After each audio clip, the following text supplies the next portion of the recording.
ನಮಸ್ತೆ ವೀಕ್ಷಕರೇ, ಸುದ್ದಿಗಾರ ಲೇಡೀಸ್ಗೆ ಸ್ವಾಗತ. ನಾನು ನಿಮ್ಮ GM ರಾಜಶೇಖರ್. ಮದ್ಯದ ಮತ್ತಿನಲ್ಲಿ ತೇಲುತ್ತಿದ್ದ ಯುವಕನೊಬ್ಬ ಕರ್ತವ್ಯದಲ್ಲಿದ್ದ ಪೊಲೀಸರ ಮೇಲೆಯೇ ದರ್ಪ ಮೆರೆದು ನಡುರಸ್ತೆಯಲ್ಲಿ ಧಮ್ಕಿ ಹಾಕಿರುವ ಆಘಾತಕಾರಿ ಘಟನೆ ಚಿಕ್ಕಮಗಳೂರು ನಗರದ ಬೈಪಾಸ್ ರಸ್ತೆಯಲ್ಲಿ ನಡೆದಿದೆ.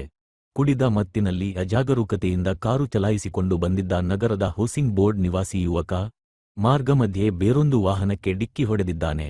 ಇದನ್ನು ಪ್ರಶ್ನಿಸಲು ಬಂದ ಆ ವಾಹನದ ಮಾಲೀಕರ ಮೇಲೆಯೇ ಆತ ಹಲ್ಲೆಗೆ ಮುಂದಾಗಿದ್ದಾನೆ. ಈ ವೇಳೆ ಸಾರ್ವಜನಿಕರ ರಕ್ಷಣೆಗೆ ಧಾವಿಸಿ ಬಂದ ಸಂಚಾರಿ ಪೇದೆಯೊಬ್ಬರು ಕಾರನ್ನು ಅಡ್ಡಗಟ್ಟಿದ್ದಾರೆ. ಪೊಲೀಸ್ ಪೇದೆ ಕಾರಿನ ಕೀ ತೆಗೆಯಲು ಯತ್ನಿಸಿದಾಗ ಆಕ್ರೋಶಗೊಂಡ ಯುವಕ, ಪೊಲೀಸರಿಗೆ ನಾನು ಹೇಗೆ ಮಾತನಾಡ್ತೀನಿ ಗೊತ್ತಾ? ನನ್ನದ್ದೇನು ಕಿತ್ತುಕೊಳ್ಳೋಕೆ ಆಗಲ್ಲ, ಹೇ ಬ್ಯಾಡ, ಚೆನ್ನಾಗಿರೋಲ್ಲ, ಸುಮ್ನೆ ಹೋಗಲೇ ಎಂದು ಅವಾಚ್ಯ ಶಬ್ದಗಳಿಂದ ನಿಂದಿಸಿದ್ದಾನೆ.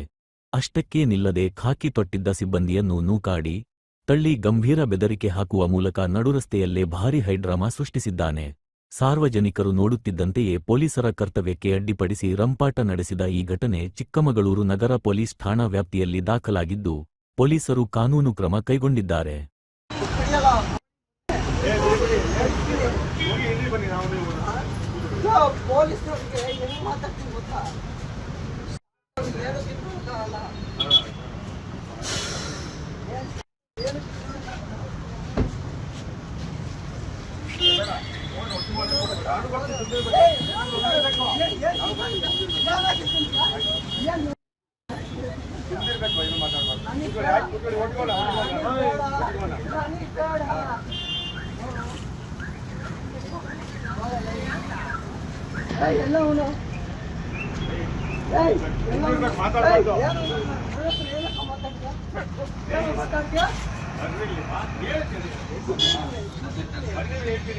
ಏನ್ ಬ್ರೋ, ಏನ್ ಸಮಾಚಾರ? ಹಿಂಗೇನು ಎತ್ಕೊಳ್ಳಿ ಸುಮ್ಮನೆ